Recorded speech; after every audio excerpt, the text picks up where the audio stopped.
Hey everybody, Eric for Present here. Please leave a like to support this video. Our first story of today deals with the Oculus Link. As many of you know, now almost every cable, including USB 2.0, can be used for the Oculus Link, meaning the cable that came with your Oculus Quest. You're good to go. Let's talk about how they get it set up, as well as the performance after testing. To make sure you have this update, head on over to the Oculus PC app, head on over to the beta tab, and simply make sure to enable public test channel.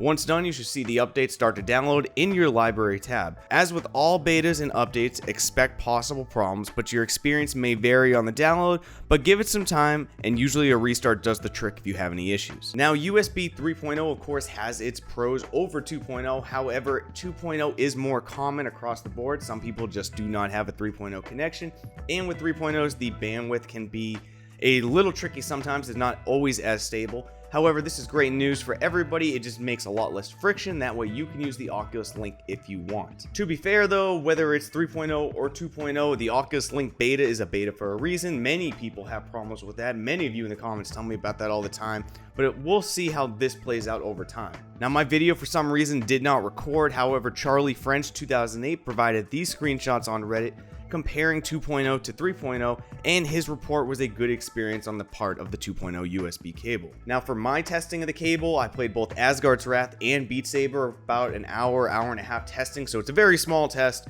although I did not really notice any difference. There was pretty much no difference that I noticed between USB 3.0 and 2.0, the cable that came with the Oculus Quest. Now, I'm going to test this more and I'll revisit back on this if I notice any differences, but from all accounts that I see, it is pretty much universal among many people, not everybody, that it's about the same experience as 3.0, which is awesome. And on a side note, this just narrows that gap between the Rift S and the Oculus Quest even more. It is looking pretty obvious that a standalone wired headset is not in the future of Oculus and Facebook's plans, but that's just an opinion. Let me know yours down in the comments. Now, in some less than good news, we need to talk about something we have in the past, a platform called NextVR, and while the news isn't great right now, it is hopefully going to be cup half full and amazing down the line. But for those not familiar with NextVR, the quick rundown is NextVR puts you right in the action for live sports, concerts, curated TV, and comedy shows, things like that. While no 360 and 180 degree camera recordings are perfect, the experience was as well done as it could and kind of was the market leader for this type of experience. Honestly, after using it for a bit, I always have recommended this. Yes, it has its flaws, but it's a great product. You may also remember this year, Apple reportedly acquired NextVR for $100 million, and that was confirmed today as well, with a lot of speculation of this showing Apple's increased attention to both the VR and AR scene. As of filming this video, this is what you'll see when you go to the NextVR website. NextVR is heading in a new direction. Thank you to our partners and fans around the world for the role you played in building this awesome platform for sports, music, and entertainment experiences in virtual reality. Now, after digging around a little bit trying to see if there's any specifics on what NextVR is working on, I cannot find anything as of this moment. I will definitely be coming back to this topic in the future because there's just a lot of potential with NextVR. I really enjoyed it. I think it's really well done, provides some really cool experiences, and as VR develops, it's probably only going to get better. So I'm hoping Apple isn't just using this as a fire sale, taking the name and a couple concepts. I hope something comes of this, and I'm looking forward to what NextVR can bring. But, you know, Apple being Apple will probably just rebrand it and claim it all for themselves. That's just a thought. Now, Unreal 5, of course, it is everywhere in the news. You may have seen the demo for the Unreal Engine 5. I'll be playing that in the background of this story. However, it is confirmed that it is going to support VR headsets as well, and I could not be excited for a couple reasons on why the future of VR looks really fun. Now, this demo tried to showcase two things, the first being a huge mouthful, nanite virtualized micropolygon geometry, and the second called Lumen. Now, the nanite geometry attempts to highlight and shows the focus to let artists really focus on creating super highly intricate details on objects, which adds, of course, to hyperrealism. Lumen is a dynamic illumination system for complete instant realistic lighting in a virtual scenario. You have billions of triangles in a single scene, making immersion that much better. Now, with the Unreal Engine 5 and realism in video games, it has a pretty large impact in VR, and I use the example of Skyrim VR quite a bit. If you have the ability, I'd advise to go play Skyrim VR, the base game, nothing, no mods, no nothing, and spend some time wandering a forest.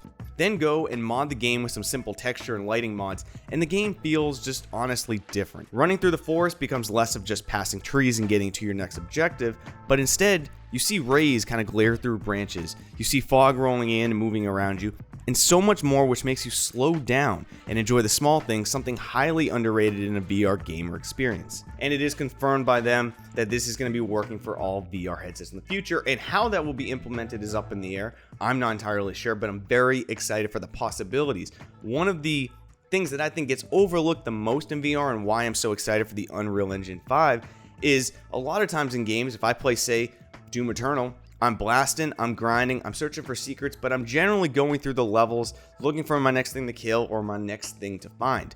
But in VR, you have the potential to slow yourself down, go through the maps, kind of get down to eye level and look at things. And when you add hyper realism to it and the ability with all these billions of triangles to just give that extra touch to VR, slow down when you're playing VR games, look around, interact with the small things.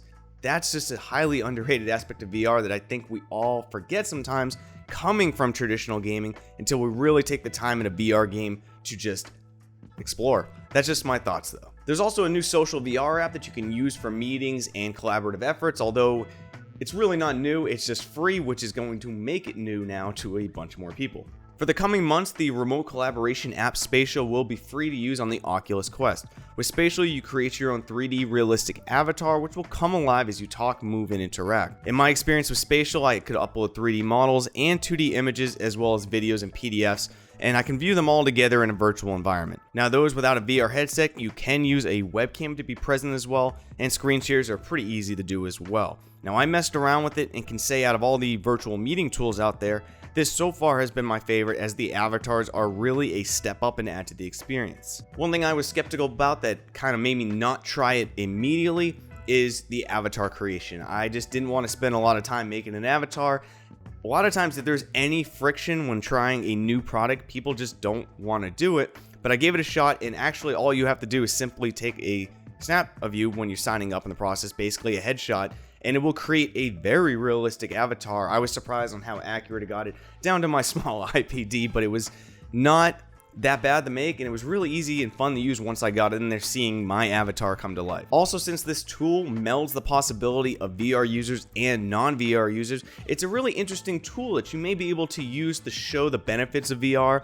It's going to pique interest on people who are, say, on just a webcam watching you and watching you actually move in a virtual space. It piques a lot of interest, it's very cool, and is another way for non-VR users to interact and understand what a VR experience is. But if you want to check this out, link will be in the video description. It is free for the coming months. Have fun with it. And finally, it's a funny story to end on, but in a story of be careful what you wish for, sometimes it comes true, and sometimes it's cursed, but in the best kind of way. In a one-off tweet by Tempex, a popular Beat Saber player, we have this cursed image with the twisted fun vision to add legs to Beat Saber blocks.